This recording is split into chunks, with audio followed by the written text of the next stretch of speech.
Good evening, everybody, and welcome to I believe, the third episode of the FUWBAWLL podcast, brought to you by FUWBAWLL, baby, from your old friends at Monday Madness. I am your host, Jonathan, and joining me this time is just Burkbot, who's definitely, absolutely in the same room as me. Yep. Definitely. Absolutely. High five. Yeah, we just did. Even though my hand made absolutely no noise.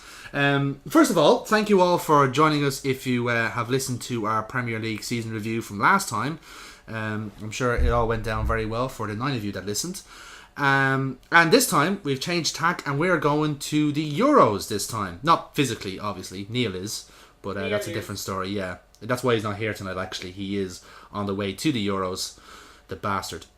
We're going to be talking about the Euro 2016 tournament tonight. We'll be going through what we think the home nations will do in the tournament, first in the group stages, and if they can progress on. Then we'll be talking a little bit about who we think will actually win the tournament, who we think are favourites, dark horses, and most of all, who we think they'll disappoint the most. And lastly then, individual players. Who do we think are going to be the standout performers of the tournament, such as breakout stars, top goal scorers, top assists, and whatever else might happen. What's that? Biggest flop. Biggest flop. Exactly, yeah. We always have to talk about the bad, if not the good.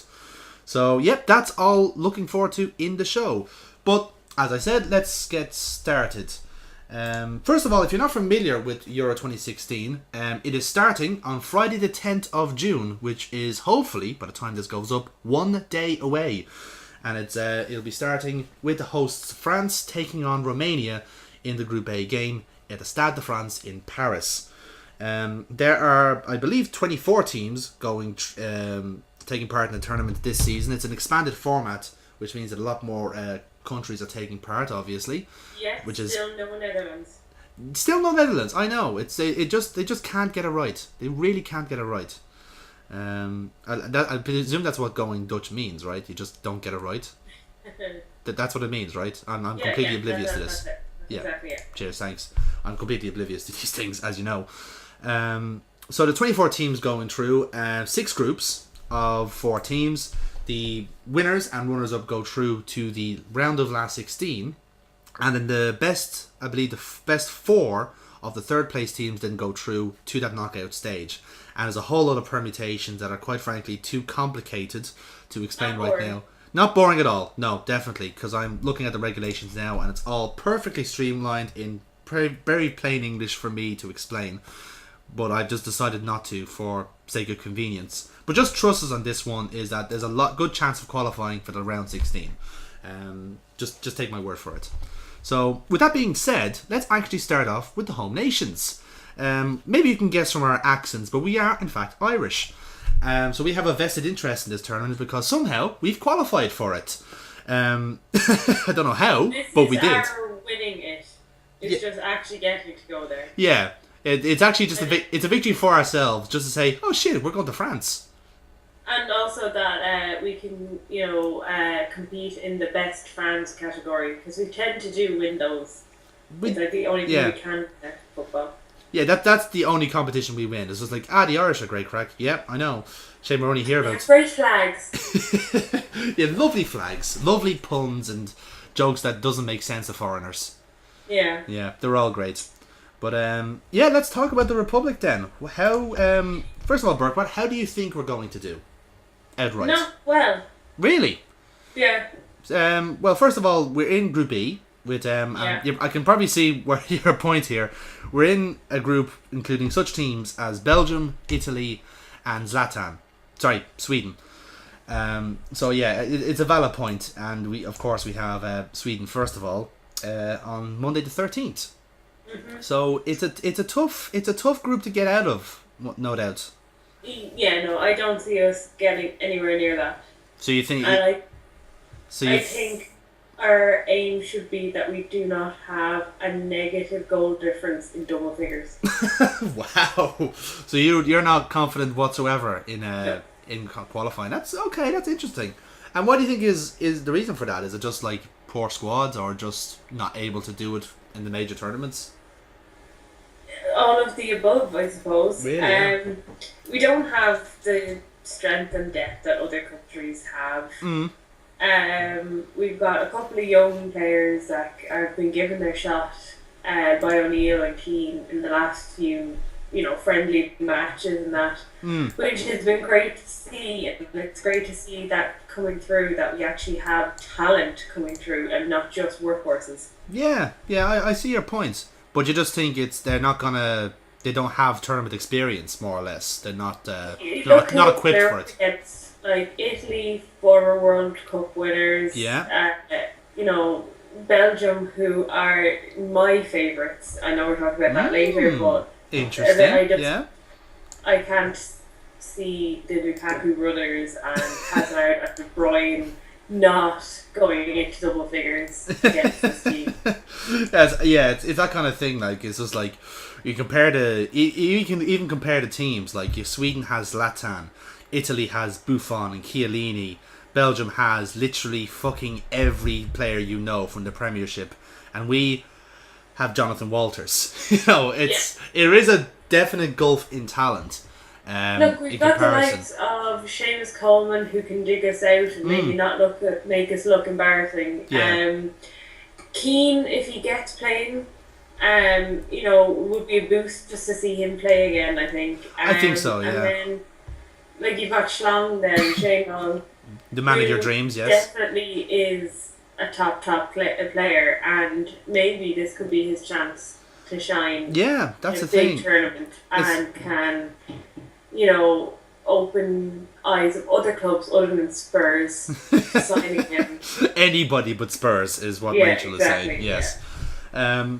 Well, I mean, I'm obviously not optimistic as such about Ireland's qualifications, but when you really look at it, we kind of bluff our way through tournaments anyway. Like, if you remember fucking, Italia 90 and USA 94, all we did was draw games. And somehow we just kind of get to the quarterfinals. It's almost by accident, like we weren't invited, Oh, but if you look at the backbone that we had in that team. Yeah, that's very true, yeah. Kieran Clark, John O'Shea. Yeah. Richard Keogh, who does he even play for? Derby County. Yeah. Straight away, I had an answer for you. Yeah, but your point is right. Cyrus Christie as well in defence, and it's they're not anywhere near Premier League standard. They're not, no. Especially when John O'Shea isn't Premier League standard.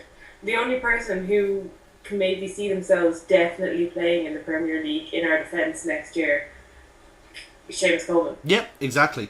As you said, Clark is relegated with Villa. He'll probably get a move to a Premier League or a Championship club anyway.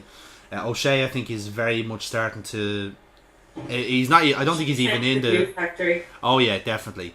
It's a really weird squad when you look at it. You have the cross between these young, I'd say Championship standard players, and then you have these, as you said, old workhorses that are just somehow still playing. I don't know. I just don't know. I'm just going to put a big question mark over his face because I don't know how he's a footballer. I'm pretty sure it's an accident. It's like some sort of Roy the Rovers bullshit that he's still in the Stoke side and somehow beaten far more talented players around him. But it just happens. He does a job. Yeah, exactly. In a weird way, it's that kind of really weird mix of players that yet somehow got to the Euros and somehow beat Germany. So it's... We're an anomaly. It's the best way to describe it. But in the same way that Northern Ireland are an anomaly, which we'll get to later, and Hungary and Albania and Iceland, they all got through to the Euros as well, and they might not boast the best squads either in their history or in their respective categories, but yet they're still here and we're here. So in a way, I don't think if there's any pressure on those players, there really, really shouldn't be. Because the hard part is over, we're in the tournament, so we might as well let loose and fucking enjoy ourselves. Because as you said, either way we're going to get creamed, so we might as well go down fighting. Very true, very true. But I'm just entirely pessimistic about the whole thing. I think you're right to be as well. I think it's...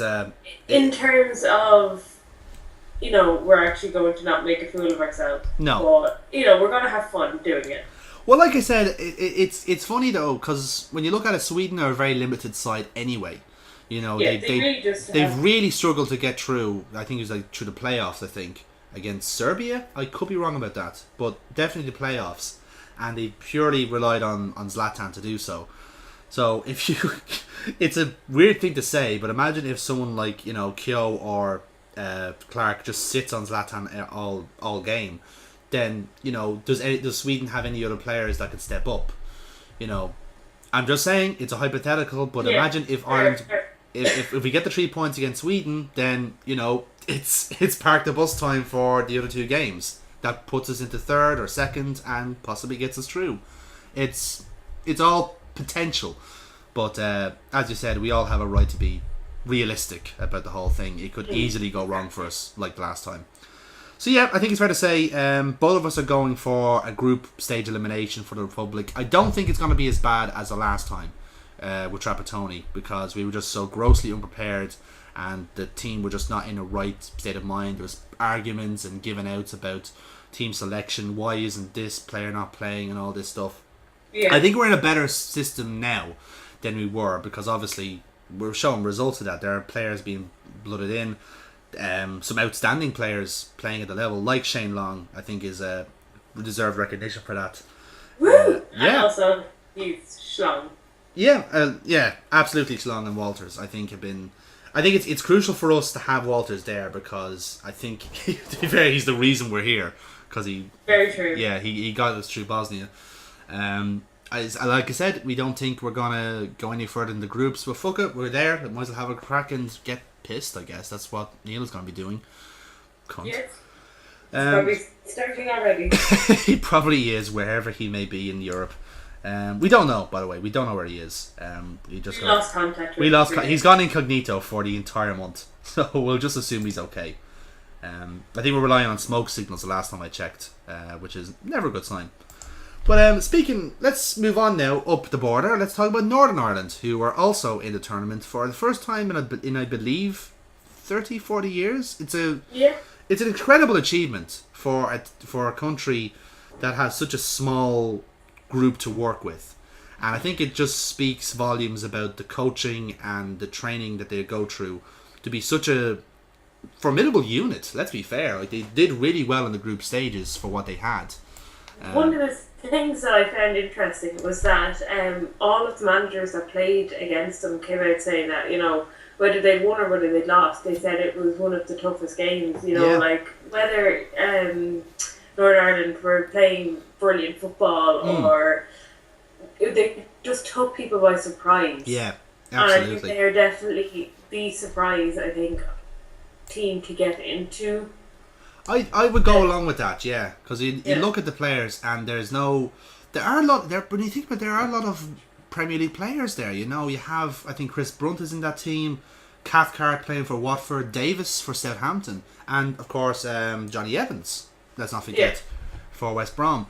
So there are some decent players in it. It's just the fact that it's such a small group there. That's why their star man Kyle Lafferty, who was their top goal scorer in the group stages, he's had a potentially serious injury that might rule him out for the tournament. Hopefully not, though, because he was really very much a key. He was a key, to their qualification, really. Yeah, I think he was pivotal. Yeah, feeding him in the ball, and I don't really know who they would have to come in to replace. Well, funny enough, actually, Rachel, there is a certain person who is currently on fire. That will be able to do it. I'm not sure if you're aware of him, but he goes by the name of Will Grigg. I've heard, but I don't think he's a very similar player to Lafferty. That will be my one of them. Worry for Northern Ireland. Yeah, well, one of them is on fire, the other is not. That's the best way you can describe it. But here's a question though, and I'll put it to yourself, Rachel. Is this more of an achievement for Michael O'Neill, the manager of Northern Ireland, or is it for the players, or do you think it's a mix?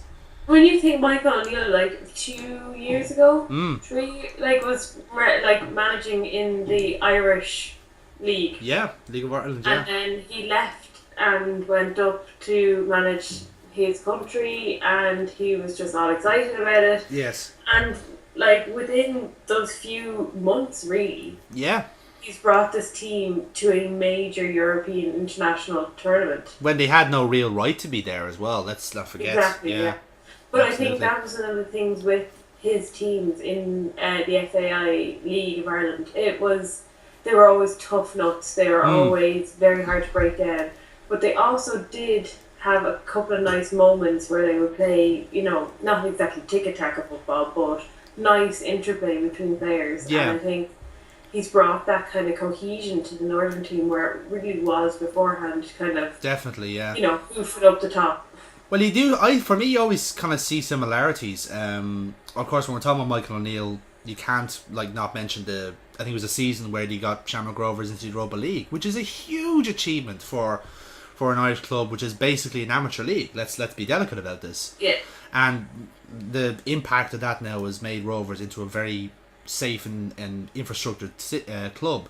But as you were saying, they do have this defensive organisation and I would say intelligence in their attacking. There's no rushing forward with no with no plan B. There is always a reason for the attack, and plan B. There's always people looking forward, and just good teamwork. That's what I'm getting from the Northern Irish side. It's almost like a Leicester effect. Almost, those lads are a tight group, and they will play and fight for each other, and that comes true on the field.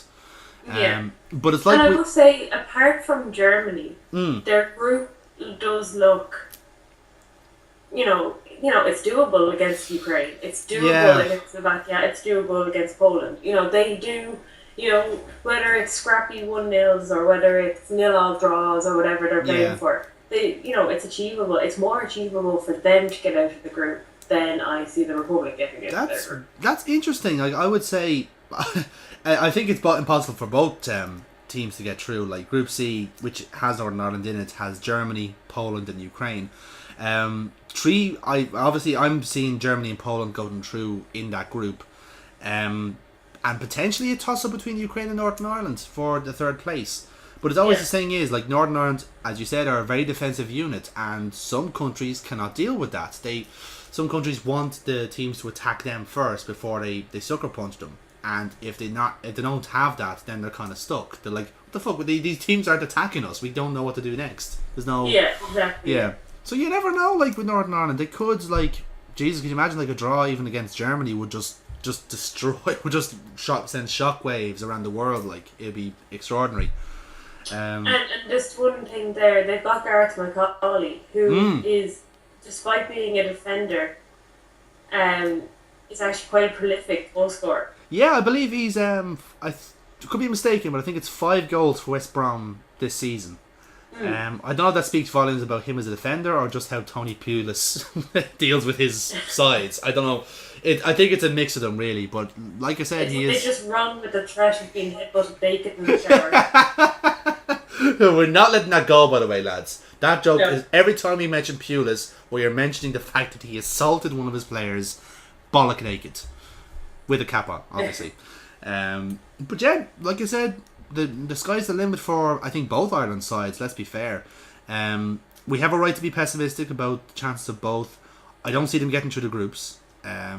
Possibly as a best third place team, but you have to try and at least win one game to do so.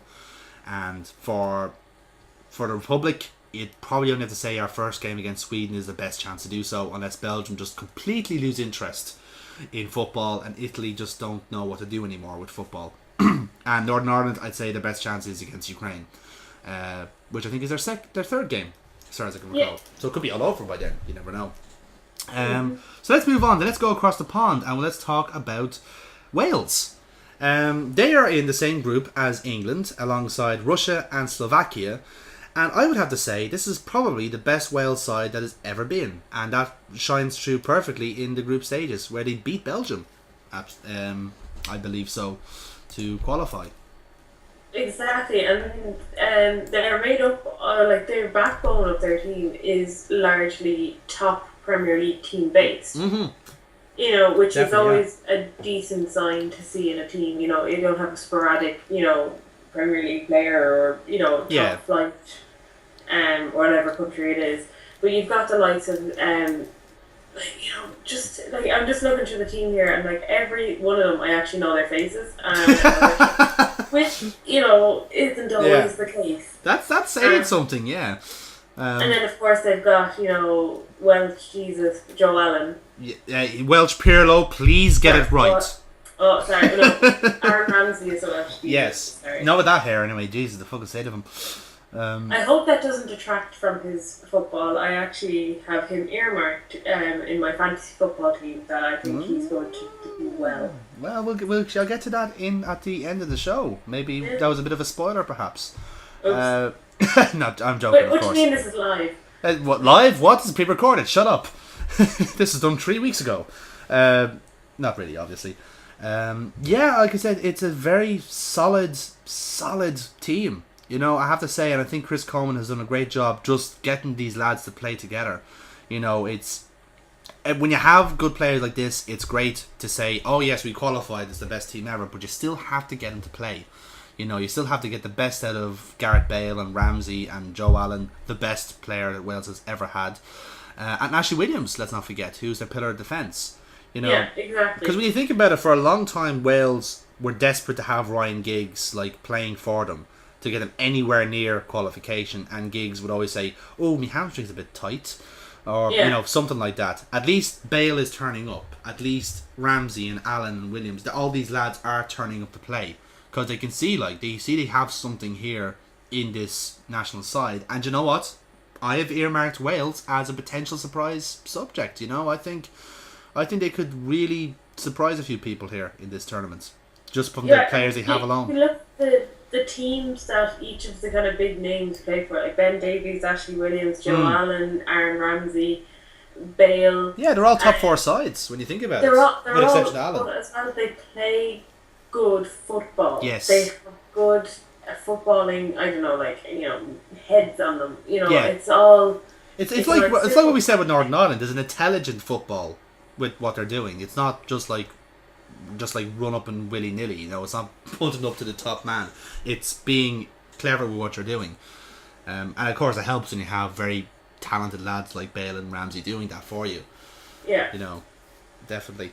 I think Wales are in with a good shout here. I really do think so. I mean, their first game is against Slovakia, I believe. So that's a good opportunity for them to rack up 3 points. I definitely see them beating Slovakia. That's no doubt for me.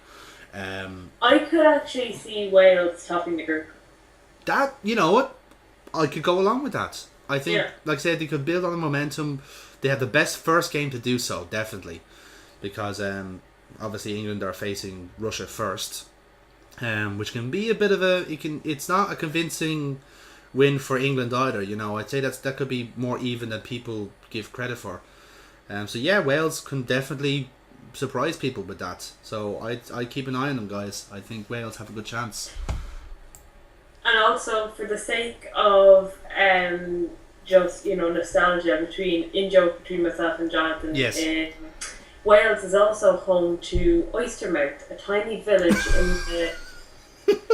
Okay, you're gonna have to explain Oystermouth for the people at home. So there's a glitch on my old phone that every time I would press the spacebar, the word Oystermouth would appear in any text that I was sending, and I eventually looked up what the word Oystermouth, because I'm fairly sure I'd never typed that word before. And it is a tiny fishing village in the region of Mumbles in Swansea, which sounds completely made up. Yeah, but there you go. It sounds like a fantasy setting, if anything. Wikipedia can't be wrong. No, of course not. They never. But in the spirit of Oystermouth, my sister has decided to back Wales for this tournament. Wow! She is the proud inheritor of my old phone. Wow. That's the power of in-jokes. Interest from this house. There's a vested interest in Oystermouth. Well, now here's the thing, now, right? And I'm going to say this on record. If Wales reaches the semi-final, you and your sister have to visit Oystermouth. Deal. Oh, right, we have it. Right, Wales, you have an ultimatum. Chris Coleman, if you're listening, Gary Bale, you have your duty now. You're going to have to send these two sisters from Ireland to Oystermouth in Mumbles, which seriously, best name ever for a suburb. In Swansea, give them a completely all expenses paid weekend. Show them the sights and sounds and mussels and whatever else is in that city, town, whatever it is. Fishing. That's it. That's all they've got. But yeah, that's the power of in-jokes, ladies and gentlemen. That's what, like 2 years old now, I think. Yeah, I've heard that one. And the beauty of it was, we just thought she was having a mental breakdown, because this isn't the first time this happened, obviously. So we didn't know what to think of it, and we still don't know what to think of it. I think she just played it off really well, personally. I invented this village all just to play on you for 2 years. Yeah, definitely. It sounds like something you do, to be honest. Just saying. Like, I'm being honest here. Right, moving on anyway. Indeed. Let's move on to FUWBAWLL, which is England. New look England side, you'd have to be honest. No Gerrard, no Lampard. Rooney doesn't really count anymore. But he will. He will count because you have to fucking put him in. By some sort of moral obligation. I'm looking at an England squad, and it's an odd group. I have to be honest. It's not the England squad I would have picked. It's such a young mix. Yes, yeah, definitely. Young and inexperienced is what I would have said. Yeah, this is not the team that I would have brought to Euro 2016. Truthfully, I think Hodgson has, at least in the forwards department, I think putting Rashford in is a very foolish decision. Not foolish, by the wrong word, but just like short-sighted. Yeah. You're buying into the hype around he's a very good forward. Don't get me wrong, but just putting him into like the first team in United and then the Euros all in one season. It's too much for him. I honestly think so. Considering that he was there. If you look at Theo Walcott's first season with Arsenal, it was, he's fantastic, he's brilliant. He gets into the first team with Arsenal and then he absolutely bombed. Yeah. Whenever England's next major tournament that he got into the team, I can't remember which one. But his confidence suffered hugely from that because he went out thinking that the England team were going to play the style of football he was used to at Arsenal, and then when he didn't and he wasn't able to adapt quickly enough to the England squad, he was booed off the pitch. And we're seeing that with players already, like another Arsenal player I can think of is Oxlade-Chamberlain, who was thrown into the England squad fairly suddenly, as was Willie Zaha. He was thrown in just immediately like the day he was thrown into the United squad. And I guess another example I'd throw in is Andros Townsend, because purely because he was playing for Spurs. Now he's not playing for Spurs and he's not in this team at all, which is a shame because I think he's been playing his best football under Newcastle since he left. Yeah. So I think this is just like a serious dependency on the top six sides in England, and let's be fair, like the top six sides, we're not counting Leicester. Jamie Vardy is there purely to keep people happy, and that frustrates me a lot. Yeah, it really frustrates me a lot, the fact that like Drinkwater has just been scrapped from the England squad. It annoys me that Jack Wilshere has gotten into the team, and as an Arsenal supporter, exactly. As an Arsenal supporter, that might seem strange to hear, but he has been non-existent due to injury all season. I think he had a part to play in the last 3 games of the season for Arsenal. He hasn't played a full 90 minutes league game since 2014. Yeah, like I can't understand myself as Hodgson sitting there, and he could be like at an Arsenal game and he sees Wilshere come on. As you said, he's not even on for full 90 minutes. He's there for half an hour and he's like trotting around. Has he even like got any points up on him? He's like any goals or assists this season? I don't think he does. No. So he's no stats to back up his like ability to get on the plane for Euros. And here's the great contradiction here, right? Wilshere gets on the plane, right? But Leighton Baines doesn't get on the plane, and he has an injury affected season as well. You can say that like he's been overtaken by Danny Rose and Ryan Bertrand, but fucking hell, Wilshere can be overtaken by so many other English midfielders like Danny Drinkwater. Yeah. It's a really silly decision, and particularly if I was in charge of that England squad, Wilshere would not be in the team, and I would have had Defoe on the plane absolutely, because his season with Sunderland has been outstanding. The fact he wasn't even considered because it's a small club and it's not one of the big six, that really frustrates me. Very true. Yeah. Like, it's a huge amount of Spurs players, which is understandable considering Spurs got to, they almost did it. They didn't. They were very close. Yeah, they did come close, but And you'd have to be honest though, they were the standard performers from the Spurs season, all the English players. So I think in a way they had a right to be there. Inexperienced, none of them have Champions League football, none of them have any experience of playing outside the country in a halfway decent competition. Mm-hmm. The spotlight has been on them all season, and to be fair, they've dealt with that pressure. Yeah. Until the end. About 2 weeks over. And if you see that capitulation against Newcastle, who were already relegated, yes, and you see, all of that team have the backbone to play for their country in the Euros. Yeah, like I said, it can go terribly, terribly wrong. I'm not backing England at all. I think they could struggle to get out of the group phase. Yeah, I think I'll say they will get out of the group, but not convincingly. I'd say they could very well go second to either Wales or Russia. They don't seem to be that settled, is a word. Because they did great in the group stages, don't get me wrong, and I think they're one of the few undefeated sides to do so. But the fact is, the squad in here now looks so naive, and that's the best word I can use to describe England, is naive. I don't rate Wayne Rooney as a captain. I think he's... Or as a person, a player. Not as a player this season, definitely not. I think he's very much gone expired now at this stage. So I don't see him as I don't see him as a good captain. I think he's purely captain as like some sort of obligation. He's the oldest player there in the squad, and presumably James Milner is too boring to be captain. And I don't think anyone knows who Gary Cahill is in the England squad. He's just there. He's like, oh look, he's a Chelsea player. Yep, get him on the plane. No problem. Yeah. So he didn't have a particularly standout season. He didn't. No. But like I said, he's your solid, dependable Englishman who'll always get on the plane for you and do fuck all. So there we go. Generally it's just, I'm worried for England. Truthfully, I think if they picked the right side, they would have had a solid chance because they would have been more confident in their options. I think Rashford is just like a short-term thing. He could play. If he plays at any part in the Euros, then I've lost all confidence in Hodgson.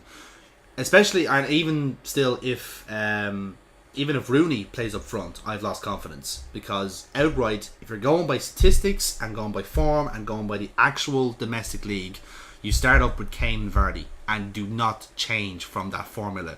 You can stick Sturridge on as a sub and play 4-3-3. That's great, but two lads centre forwards, four in the back, four behind them, supplying the balls. That's all you have to do.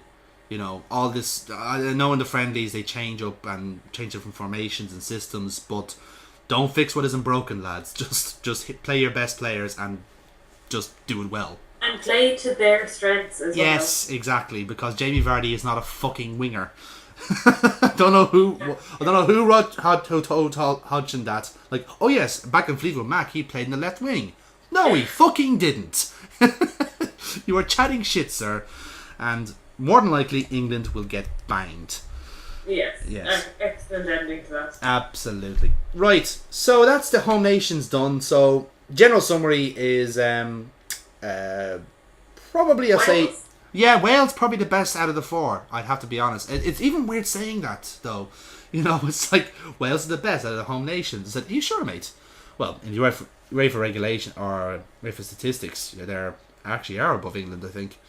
But that's going by form. Actually, just one on that there. Like, we were very pessimistic about the young inexperience of England. But we were actually quite complimentary of that being the case with Wales. Yes.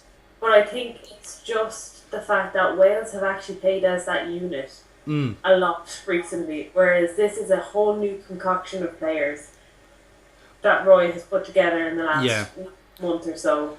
And I think, just to clarify, if anyone's wondering why it's not an anti-England thing. Not at all, no. It's going by how we think that the squad is going to, how compatible the squad is. For me, Rachel, you make a very good point. It's just there is going to be a naivety about the England squad, and it's not a naivety I see in the Welsh squad, because I think there's a more even distribution of experience of young players in that Welsh squad. Yeah. Especially when you see and furthermore, their players have progressed rather than regressed. You'd say about maybe Henderson and Wilshere, Cahill, Rooney. Especially Rooney, let's be fair. And probably Joe Hart you might put in that category as well, because he hasn't been the best this year either. At least with Wales you can say, yes, definitely Bale has been an improvement, at least internationally.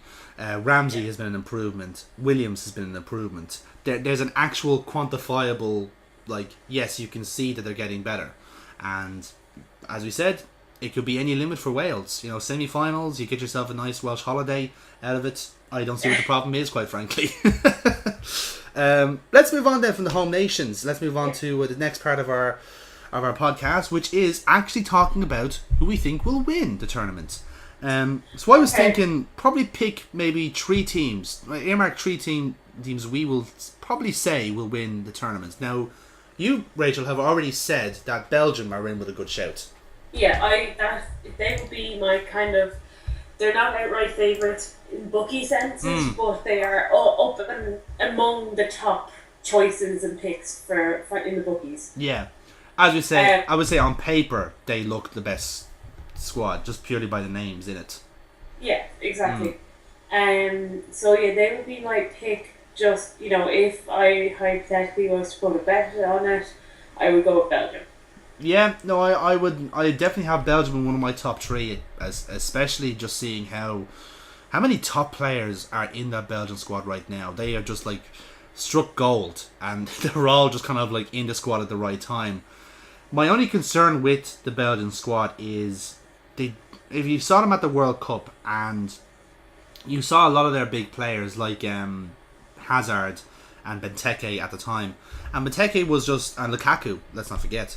And both of those players were just swapped out for Origi, who at the time would have been only 18, starting off at Lille, and performed so much better. And that's my main concern for Belgium, is that despite how super talented, and let's not understate that, this is a hugely talented Belgian side that I think could dominate football in the next 4 years, they just don't seem to gel together. That's my main concern. Yeah, that's completely a valid point, but I think it might just click for them now. My hope. Yeah, I would hope so too, because I think it would really validate the progression of a few players. It would really kind of confirm the likes of Lukaku and Hazard, De Bruyne, who have not had the best seasons. Lukaku has been very good, but really trailed off towards the end. But at the same token, though, I don't want to live in a world where Marwan Fellaini is a European champion. So, it's a double-edged sword, really. Very true. But you've got even Dembele, who this might sound horrific coming from an Arsenal supporter, but this is going online, by the way, Rachel. Well. He did very well. He did great. And let's not forget the defence as well, Alderweireld and Vertonghen. They're also the Spurs lineup, and they're more than likely will be the Belgian defence as well.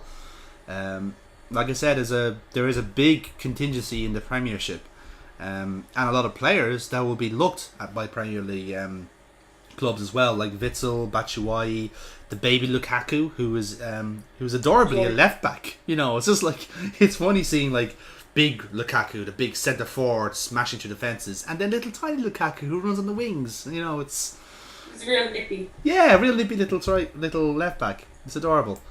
So yeah, I think we're both agreeing on Belgium being one of the danger sides in this squad. Hopefully everything will go together. I'm not too confident on their coach. I think his name is his name is escaped me now. I don't know why, because I was talking about him earlier. But definitely, I don't think he is the best coach to get those players together. He seems a little bit unambitious. But either way, it's a golden opportunity for Belgium to get through. And the reason I say that is because I'm not as confident in the Spanish and German sides this time around as I was, say, in the last European Championship or in the last World Cup. A lot of their senior players have gone now, and the younger players are being bedded in now to replace them. Whether that's being successful or not, that's pretty much up to interpretation, really. Exactly, yeah. Okay, well, I'll share one of my favourites then, considering we're both going for Belgium, and you have to say, the host France are in with a shout. It's... You see, for me, before the tournament, I had France down as a nailed-on finalist or semi-finalist. Swaying towards finalists more so, because obviously they're on home ground, and a lot of their domestic players have performed really well this season, and a lot of new players have come in because of that, like Payet and Kante. They've just kind of like forced their way into the squad because you really couldn't ignore their season. Like, if you ignore their season like fucking England did with Drinkwater, then, you know, there's something... It's horrible for them as well. When you look at, there are so many, like, other players given chances. Yeah. And, you know... Well, this is what kind of annoyed me about the whole thing, was that you look at the backup this, like, squad has, and players that are being left at home, especially strikers now, I think they've really fucked up on. Now, I agree with Griezmann and I agree with Martial. I think those two are probably going to be the starters, but Giroud and Gignac and Coman they're in instead of Lacazette and Gamero. That makes no sense at all. Why would you keep at home two strikers with a combined goal tally of I'd say 35 goals? Like, Lacazette has scored 20 plus this season. Gamero has fucking owned the Europa League for Sevilla. Completely cleared off Liverpool in the final. And you leave those two players at home. That's complete nonsense to me. I really can't accept that from this French squad. And it drops my confidence in that squad as well. It really does. Just contrary to what you think, I don't think Martial will be a starter for France. So you think it'd be Griezmann and Giroud then, presumably? Yeah. Or Griezmann on his own, maybe? I think it would be a good combo, as in styles of play. You raise a good point, actually. You know, it could be a big man, small man kind of lineup, maybe? Like Giroud has that role in the Arsenal team of looking gorgeous and dropping the ball down. He holds the ball up well. Yeah. Little their ball through to the clinical finisher of Griezmann. I think that could be a good combo. Yeah, definitely. I can see your point. All right. I would have put Martial in for his pace, but definitely you still raise a good point as well with Giroud having just that physical presence, because it gives him something different as well, doesn't it? Yeah, exactly. Just having something there. And just on that as well, I had France as my second team. So we're just on the same wavelength the whole time here. This is the plan. No, it really isn't. We consciously tried not to tell each other our favourites, and it's not working out. Obviously, we're just telepathic or something. But I mean, for me, I think the big strength of the French squad, just even looking at the names, is their just magnificent midfield. They have definitely the best midfield of the tournament. When you have names and you have to pick between names like Payet and Pogba, Kante, Matuidi, how can you... And Kabay, let's not forget, like a set-piece specialist. You know... And then you've just got that odd, what is he doing here? For Sissoko. Yeah, I mean, Sissoko, bless his heart, like, he gets relegated with Newcastle. He hasn't turned up for one game this season, and then he goes and said, do you know what? I think my next club should be Arsenal. I think Arsenal would really love me. I said, yeah, you said that 4 years in a row, mate, and they're still not fucking listening.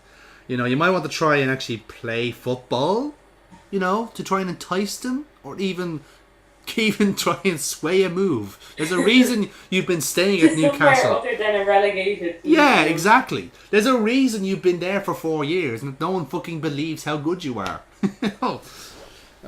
Crazy. I don't know. Even still, like, their defense is not too bad. I wouldn't be that confident in it. I know, like, okay, Mangala is a bit of a State of him. ridiculous excuse of a footballer. Yeah, you've got let's be fair. Shanley, who, obviously I'm picking up on because of his Arsenal. Of course, yeah. But he is the boss. He is Mr. Dependable in that defence, and I think you've got Sanya, who again, as much as I, amn't so happy with him. Well, he's had a decent. He's been he's decent, been pretty yeah. solid when he gets a game with City. Yeah, I think he's actually been in the squad most times this season, hasn't he? Because of Zabaleta being injured. Yeah. Right. But yeah, no, the others then are kind of unknown on the international standards. Yeah, yeah. Other than Patrice Evra, I don't particularly rate him. No, we as a Liverpool fan, we kind of don't talk about Evra. But obviously that's just me being coy. It's just he's kind of just disappeared from our interest since he left United.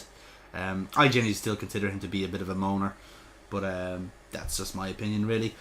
But then you've got Hugo Lloris, who, even though he's a spud, is a supreme goal stopper. So truthfully, I think Lloris is up there with Neuer when it comes to the top keepers in probably the world, really. He's just so dependable and just doesn't take...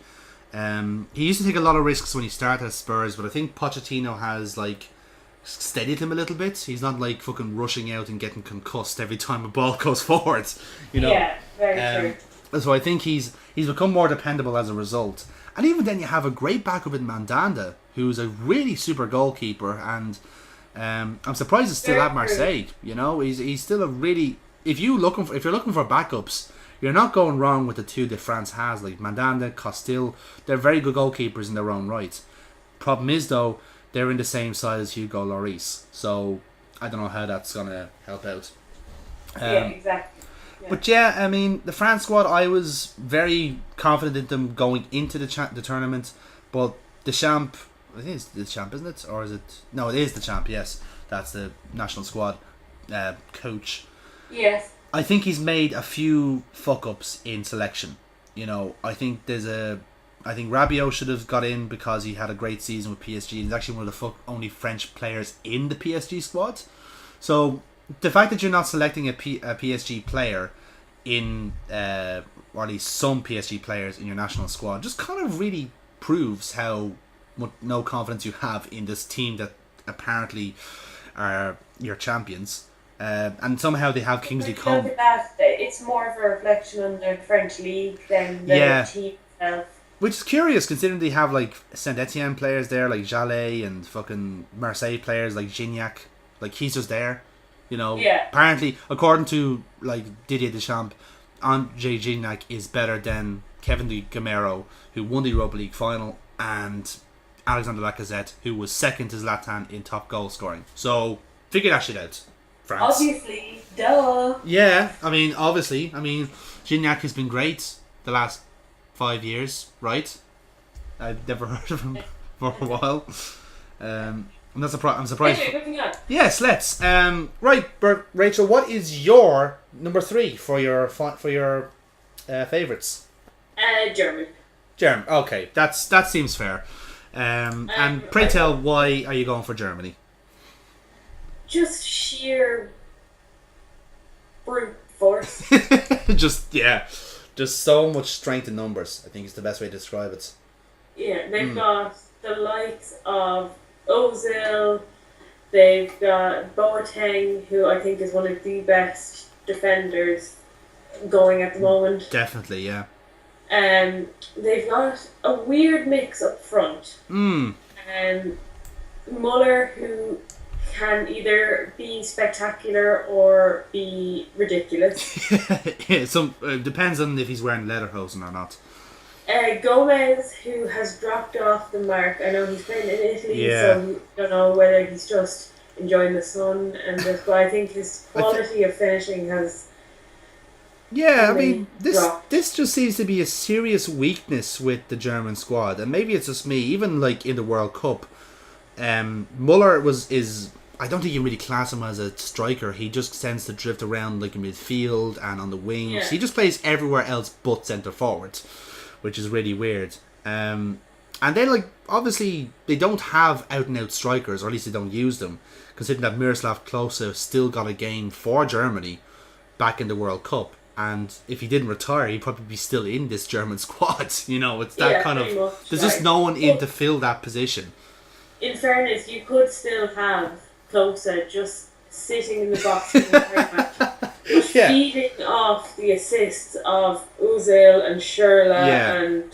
There's so many assist kings in this German midfield. Like I said, like, the French midfield is the strongest, but Jesus, Germany has a good shout as well. I'll just list out the midfield right here. You have Khedira, Schweinsteiger, Ozil, Schürrle, Draxler, Chan, Weigl, Kroos, Götze, and Sané, who I think I'll leave for later on as a blue chipper. But that's a huge midfield. So you can see outright that Germany are going to play with only one up front. Fuck it, they could play just a false nine. Just don't play any strikers at all, because they have enough talent in that midfield to score goals. You know. Will Podolski get a runner? No, I wouldn't put up Podolski in whatsoever. Probably in the squad anyway, because he's a good winger anyway to have. Yeah. But not in the starting 11 unless there's like an injury to someone like Schürrle or Draxler. Yeah, exactly. Yeah. You know. I think I was actually surprised he got the nod, but then when I was thinking about it, I was like, oh wait, who else would they take? Exactly, yeah. I mean, you have to start really rummaging through the Bundesliga looking for players. Actually, one who, I don't know if he's injured or not, but Kevin Volland isn't there, which I found surprising. I would have put him in for just even to have him maybe a game or two. Probably because Hoffenheim are not doing well domestically, probably has influenced Low a little bit.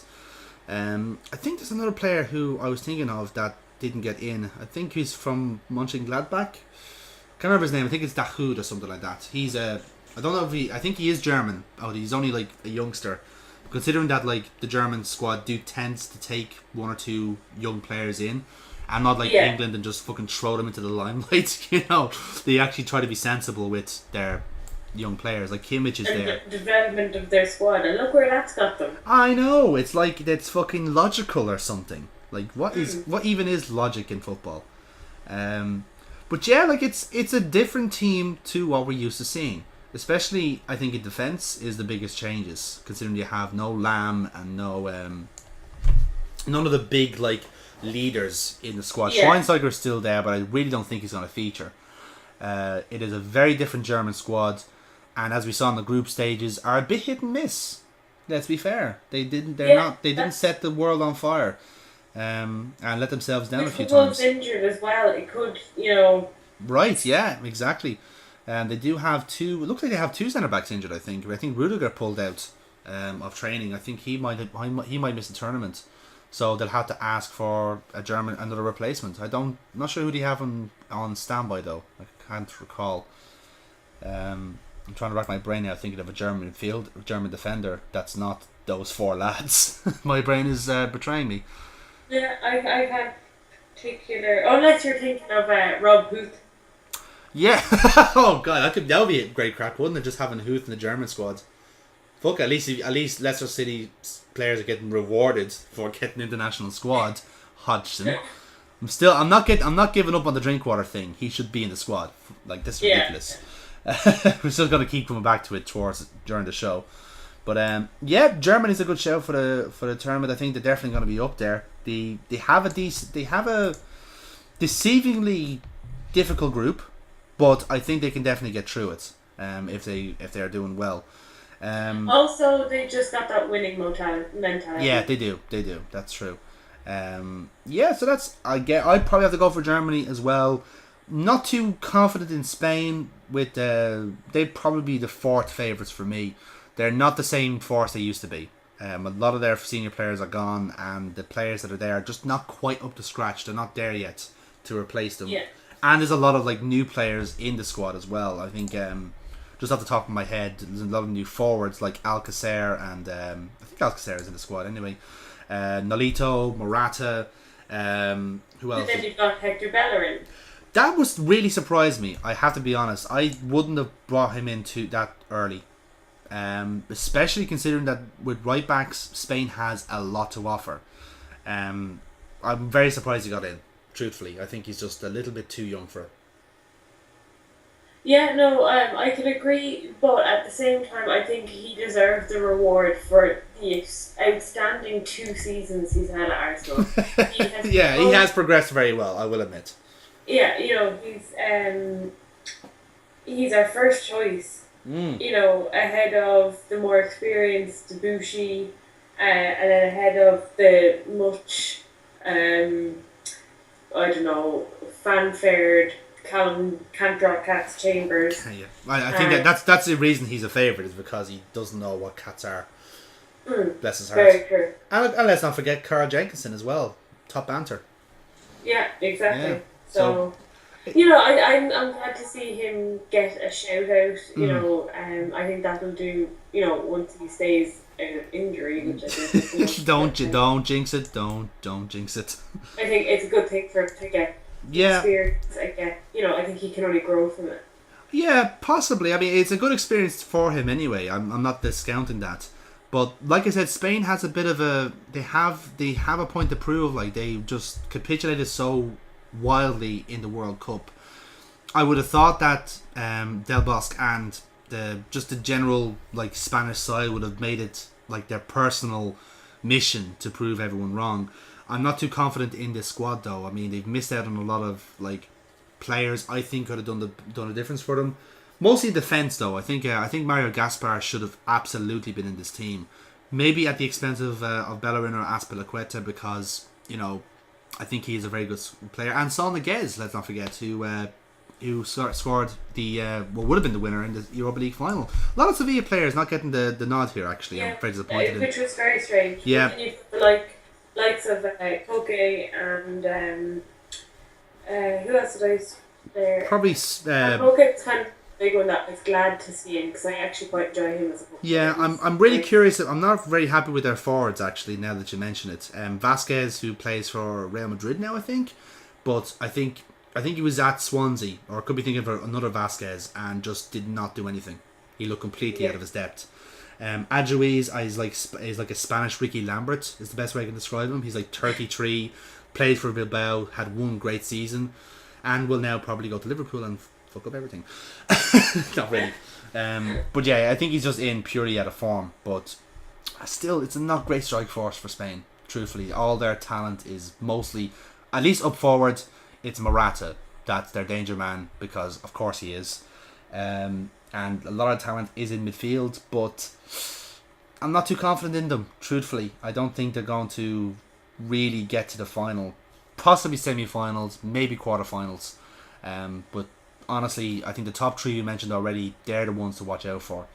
So, with that being said, speaking of teams to watch out for, this is a great segue, incidentally, let's talk about dark horses. So, same again, let's earmark 3 teams who we think can surprise people in this tournament. And let's be fair, surprises are welcome in the European Championships, because I think it would have been 8 years ago, but now, in 2008, where somehow Greece won the European Championships, presumably out of 2004. 2004, and presumably out of complete apathy from all the other teams in the tournament. I mean, it was a great moment purely because it made Cristiano Ronaldo cry. I mean, that's for me, I think. In his home ground. Yeah, exactly. I mean, that was just beautiful, delightful. So I'll start off. What do you think who's your dark horses then? Who do you think can surprise people? My dark horse, Croatia. Ooh, look, that's a pretty good choice, actually. Any particular reason? Well, I was actually reading up about this a few days ago, and Arsene Wenger was giving his opinion on the who he's going to watch out for, and I think it was a journalist was asking from the point of view of who can we spin a story about a transfer. Of course, yes, because Wenger is talking and therefore it must be important. But I actually just went in looking at it, and the team is, there's some huge names. Like, you've got Modric, Rakitic, you've got Korluka, stalwart. The Harry Redknapp special, yes. You've got Kalinic, you've got Kramaric. Like, you've got a lot of big names that are Dario Serna, that are, regulars in Champions League matches. Let's not forget Kovacic and Mandzukic as well. Very big names.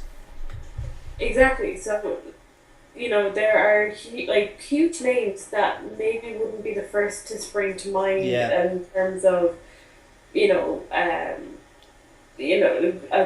tournament winners, but I definitely think that they can upset a few teams. Absolutely. I mean, they're in the same group as Turkey and Spain, and I believe the Czech Republic, Group D. That is a deceivingly tough group for Spain. I have to be honest. I mean, they're all three of those sides that Spain has to go up against are not easy teams to beat.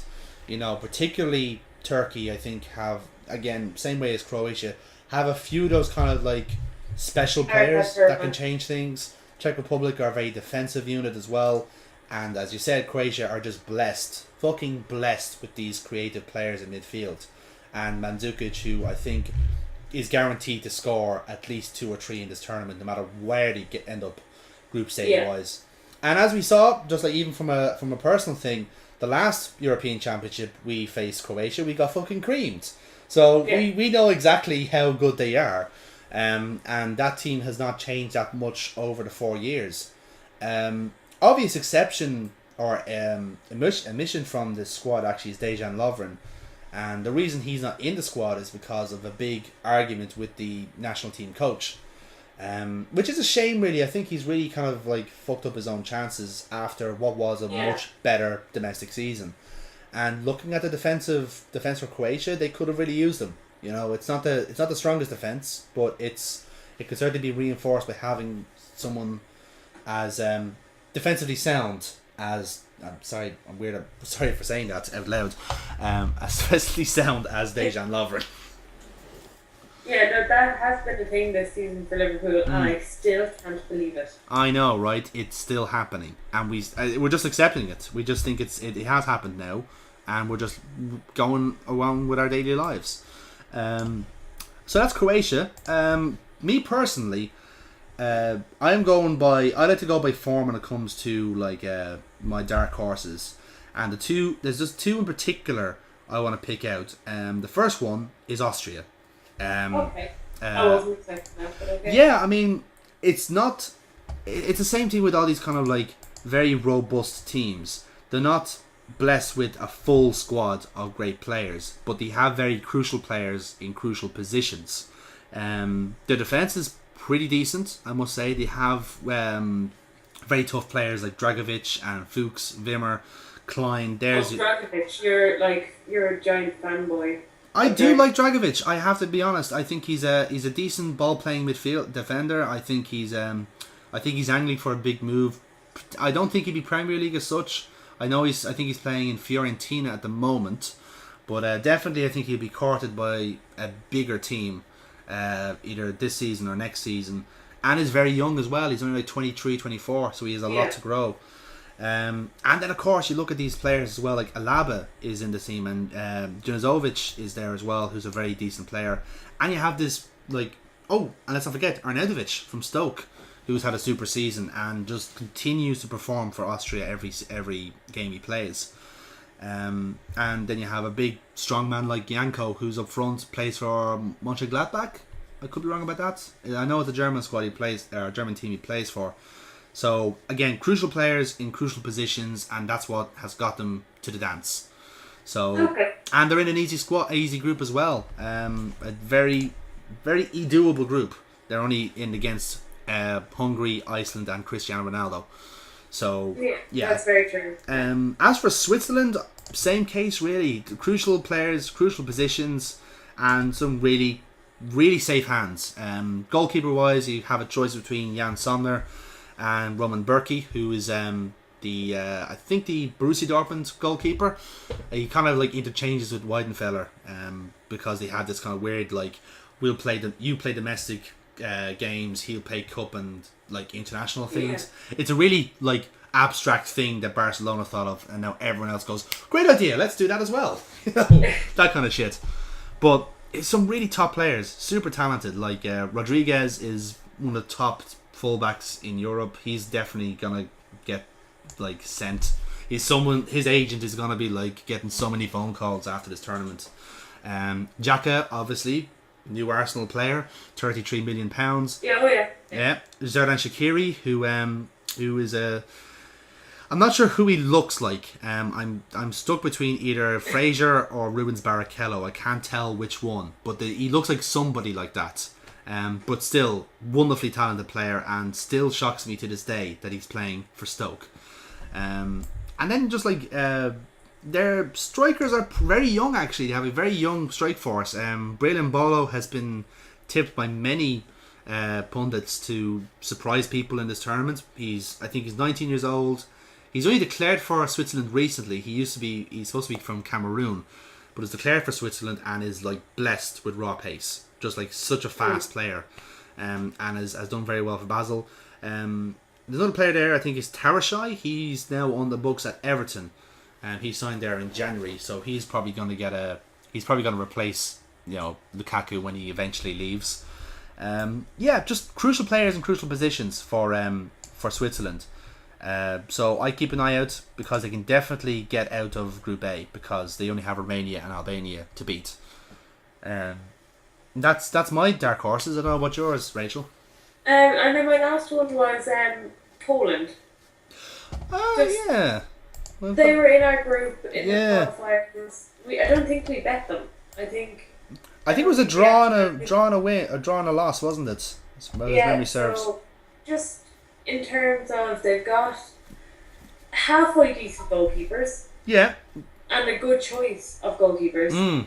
They're all around the same level, really, aren't you? Well, not Arthur Boric, obviously, but no, I was trying to be diplomatic there, but I just couldn't do it. But you've got the likes of Piszczek, Peshko, Milik, and then of course Lewandowski. Yeah, that's a super front two right there, Milik and Lewandowski. That's just a great strike force right there. So I think they could cause people trouble. Definitely, I don't know how far they're going to get, but I think they definitely have the chance to upset. Well, I can certainly see them getting to at least quarterfinals. I mean, they definitely have the players to do so. Lewandowski has had a super season. Let's not forget this is the season where Lewandowski scored 5 in like 9 minutes and fucking like played a game that you would in FIFA on fucking easy mode. So like it's his year. Yeah. Oh bless. But Poland are a decent side as well. I can see them getting quarterfinals at least. With our dark horses set, I think we're kind of agreed on some of the clubs anyway. I've gone for Austria, Switzerland, and I forgot my other one now. Austria, Switzerland. We only did 2. I think we did, yeah, that's right. And Croatia and Ukraine, Poland. So now the team that's going to disappoint us. This should be fun. For me, there's only one candidate, and that's Portugal. I think a lot of people have been hyping up Portugal's expectations, and I just don't see it, truthfully. I don't see where the basis of the hype is other than Ronaldo. That's literally the basis of the hype. They have a few new young players in the side, like the man of the moment, Renato Sanchez, who I think United have been scouting him since he was born, considering how many times they've been fucking linked to him and still didn't get the job done because Ed Woodward is just completely inept at his job. But it's just like, it's the funniest thing. They have really good players in the squad, but they just don't work together. They just don't. Simple as that. And that's not going to change in this tournament, I don't think. Ronaldo's ego, I think, just completely like overwhelms everyone else. Everything has to go to Ronaldo, who obviously is on the wing, and they have no strikers. They just have no fucking strikers at all.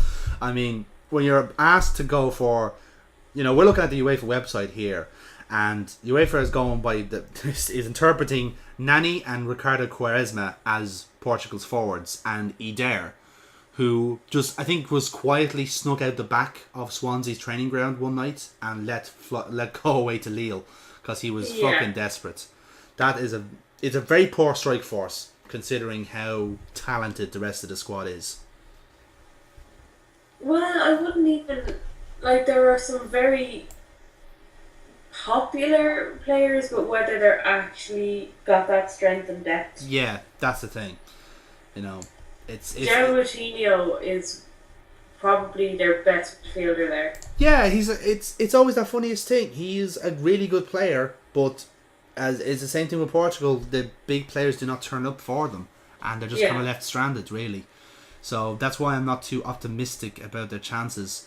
They'll definitely get out of Group F because I think anyone can get out of Group F. Let's be fair. But truthfully, outside of that, I don't see them beating any of the other teams around them once they get out of that. That's just my opinion. What about yourself, Rachel? Who you looking at as your biggest disappointment? England. Yeah, we kind of touched upon this, didn't we? We did like talk about this earlier on. But just in terms of, I just don't have any confidence in that mix of players, and without repeating myself again, just. It's a wrong squad being picked, isn't it? English media put so much pressure on the team to do well, and they have so much high expectations. But even the media this time around are kind of like going, "Sure, we'll give it a go." Yeah, like they're obviously like got wise to the fact like they're putting too much pressure on it, but it's the same kind of like it's counter logic now, right? It's like, okay, so there's no pressure on the English squad this year because obviously we have a young squad, but because we have no pressure on them and low expectations, it means they're going to do really well and we're going to be really happy with them and then we're really excited and really high expectations again. It's a vicious cycle with them.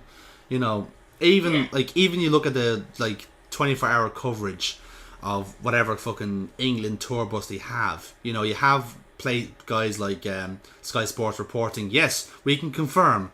Sky Sports are reporting to us tonight that Jamie Vardy had a shit in the hotel toilet 2 minutes ago and it was good. Back to you in the studio. It's just like, this. You are the reason they're playing poorly. Because they're so fucking terrified of failing. And the moment they do something bad, you're on them like that. No wonder they don't want to fucking play, like. Of course, there's more mitigating factors than that, but I'm just using that as an example of how much pressure these, let's face it, these man-children are on, because it's a really young England squad. So I sympathise with that as well. I think Hodgson shot himself in the foot by picking some wrong players in that squad. So I'm not confident on them either. I say they will get out of the group stages and maybe they'll round 16, but quarterfinals is their glass ceiling. Like, they're not going to get anywhere else. Yeah, exactly. Right. So that would be good. Yep, that's pretty much it. Just rounding up now this episode of the Football Podcast, and we're going to talk just a little bit now about individual players.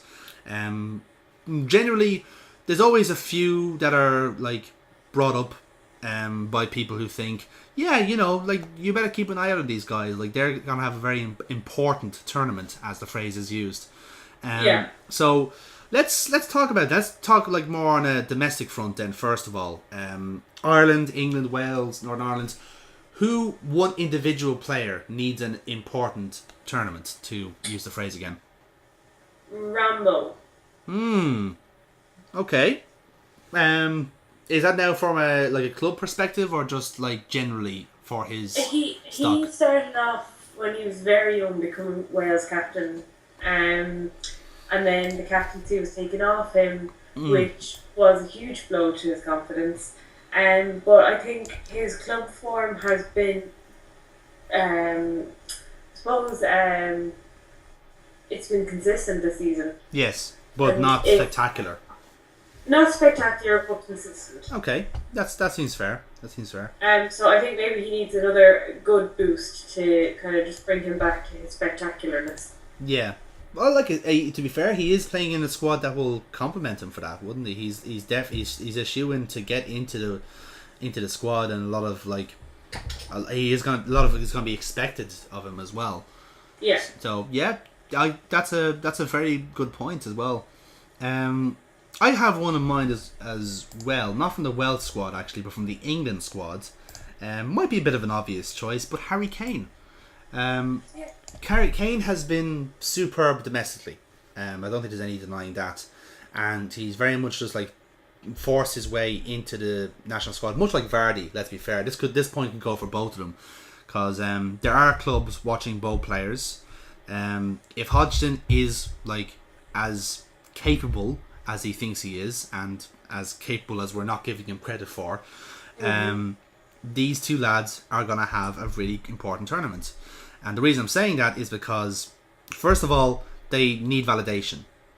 You know, if you're going to say, oh yes, the Premier League doesn't have the same quality or as the Bundesliga or La Liga, you can point, if they have a good tournament, you can point to these two lads and say, well, these two lads have just steamrolled through the entire tournament, scoring goals and just performing at a really good level. The example I would use actually is from the World Cup and Raheem Sterling. This at a time where it would have been the year that we were very close to win the league, and Sterling was just starting to peak when Suarez and Sturridge were just slowly kind of like slowing down. And I think he played the game against Italy and was the best player on the pitch and was very unlucky to be on the losing side. That was like the game where like everyone just went, oh, there's Raheem Sterling. He's actually doing well on international level. Superb. Let's see more of that, please. You know.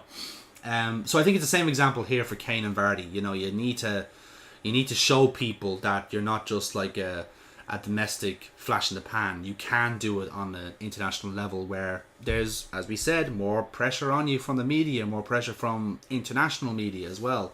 And of course Vardy as well, let's not forget, this is the first big stage he's been on. You know, same as Kane. You know, it's the first major international tournament. They'll want to show how good they are. And maybe you can put like lads like Ali and Dyer, all these new young lads in the England squad that want to prove themselves. But mostly Kane and Vardy, because that's where the real interest is in this season. Yeah, no, that's perfectly logical. So I would agree with that. Yeah, okay. And special shout out, because I think this team does actually deserve a shout out, is Gylfi Sigurdsson in Iceland. I think no one really gave Iceland a second thought before the group stages, but they are a really, really good squad.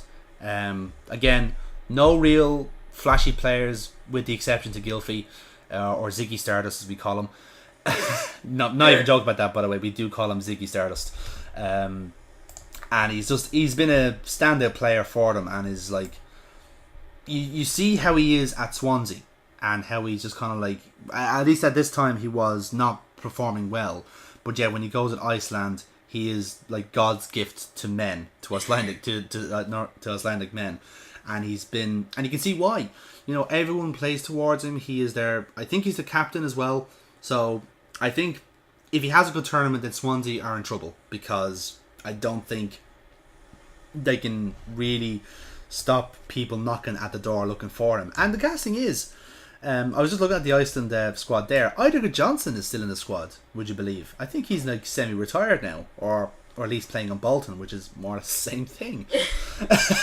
Yeah, he must be like about 1 million years old. Oh man, I think he's actually like his kids are playing in the Barcelona young youth development, as far as I remember. Oh, okay. It's like his two little fellas are there as well. So expect to see more good Johnsons in the Icelandic squad. Of course, I say that there's like 10 surnames in Iceland, and that's it. Yeah. You know, so that's not saying much. Just in terms of players to watch out for, maybe unknown players, or I was in Hungary recently, as you know. As we know. But our listeners don't. Or may not. Probably, obviously, people. Don't worry about it. Just people know about you. It's fine. Just I was in Hungary, and I got talking to a taxi driver, as you do, about football, and he was saying that the ones to watch out for, and he was kind of giving me, you know, an idea of the squad and what they're like. You know, they don't hold too much chance. We haven't mentioned them at all. No, it's an achievement for them to be there. They're just happy to be there. Exactly, like us. But in terms of the future of the country squad, the international squad, the team that they've sent over is quite old. Yes, I noticed one very old player in goal. who I Yeah. can't believe is still playing football. But carry on, Rachel. We're talking about Gabor Kirali, who's so old. My God. But So one of the names that came up quite a bit was Barnabas Beze. I'm Beze. probably butchering the Ah, yes. Hungarian. He's a defender, more of a wing back kind of player, but he's got something like, he's only 22, Hmm. and he's got just one cap. Okay. But he's just kind of one that they're kind of excited about. And then the other one is what, Adam Nagy. Nagy, isn't it? Nagy. Yeah. Yeah, he's got 8 caps and he's only 20. Wow, that's impressive. So he's kind of their one to watch. He's a midfielder, kind of more defensive midfielder than anything flashy, but Yeah. he does the job well. So I think they'd be my ones to watch purely based on what the taxi driver in Budapest told me. And taxi drivers they do know a lot of things. Like, they are very knowledgeable people. I mean, let's be fair about it. And just on the thing of old squad, I think the oldest squad has to be the Czech Republic team. Yeah, I don't know any young Czech Republic players. I'm not even joking about that. Literally, I'm going through the squad here, and they've got a keeper who's 23 called Thomas Kubek. Yeah. And then they've got Krecic from Sparta Praha, and Yeah. he's 23. That's, And yeah. The rest of them, there's so many in their 30s. Yeah, there's a lot of names from yesteryear on this side, like Rosicky, Czech. Sivok is still in the squad. Plaso. Yeah, that's another one. Plazo, what was that? Skalak is there as well. I think he's been like 5 World Cups at this stage because his name keeps turning up. Yeah, but like at the same token though, they topped their group, so maybe there's a case of having experienced sides getting through. Oh yeah, also I can't wait to see Rosicky just play football again. Yes, it'd be quaint. It's a very quaint thing to see. Very selfish Arsenal. It's just like you're waiting to see him. It's just like, oh, there he is. He's like your little, he's like your little nephew at his first game or something. Gets 20 minutes, gets a little run out. There's like a little tear wells up in your eye. Sorry, I went to. That was a weird metaphor. But yeah, just a very old squad. I just thought I'd point that out. Yeah, no, that seems fair. But then again, I think age and experience is always rewarded on the international stage. Anyway, isn't it? That's what they say. Yeah, exactly. But flops then. Who do we think is going to let people down? For me, Ronaldo has to be said. Oh. I think Ronaldo is purely a Real Madrid player. He had his time. He had his chance when he was in the final against Greece, and just the performance wasn't there. And just when you see lately how Portugal have done, I just don't think they have the. I don't think Ronaldo is interested really. For all his like hustle and bustle and all this, really, he just wants to play at Real Madrid where he has the service and the team around him. You know? I think it's a different environment, different system in Portugal where obviously everyone is treated a bit more evenly. At Real Madrid, he is the guy, and as Gary Bale is finding out, you don't mess with the guy. So for me, I think he's going to let people down. Another player I'm going to say he's going to let people down purely because he's going to be in the squad anyway is Rooney. He's just, what else are you expecting, lads? He's going to let you down. The only reason he's there is because you made him his captain. So, well done, lads. Very interesting. Yeah, no, I would definitely agree with the Rooney anyway. I just don't rate him as a player. I don't think I ever had, which probably there were a few years where I was wrong in that. But yeah, he was good once, but just like he's, as we said in the season review, he is gradually turning into a potato as nature intended. And it's not pretty to see. It really isn't. As far as player flops, I think it could be Lukaku, which goes against what I said earlier that I think they're going to win it. But in terms of if everyone plays well, I think Belgium can do it. Yeah. Lukaku has a second half of his Everton season, yeah, they will struggle. Again, it's a good point because I think we mentioned this when we were talking about the World Cup for Belgium, and just like Lukaku and Benteke, who should be like manna from heaven when it comes to goals, and they're both completely upset by who at the time was an 18-year-old unknown in Origi. So the same thing can happen again. You could see Belgium have Lukaku and Benteke, but at the same token they have Origi and Batshuayi, who may be more, ruthless and more aggressive in getting into the squad. So definitely, yeah, Lukaku's a good shout because he hasn't had the best end. He's not consistent as well. No, that's true. That's very true. Yeah. Would you say Hazard is the same way as well when you think about it? And then the other player I kind of picked out is kind of maybe just being past it. Is Iniesta. Yeah, I don't think people don't want to admit it. Is what I find. At least people in Spain don't want to believe that Iniesta is finally gonna have to stop. He's been one of the world's greatest. I don't think there's any denying that.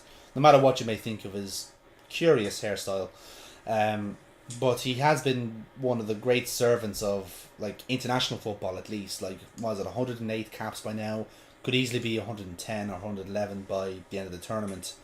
But you have to say there are lads that are coming up now from other Spanish sides that will want his spot, and you need to start bleeding in those players. They've done some of the group stages. They do have those Spanish young players in the squad, so I think it is time for Iniesta to just slowly wind down, much like Xavi did last time. It's just time for Iniesta. Yeah, exactly. I'm not saying Iniesta is completely lost it or anything like that. I just think, and I was watching Champions League there a few months ago, I suppose it was. Yeah. And just noticed there was just a little kind of, I don't know whether he has the oomph anymore. Yeah.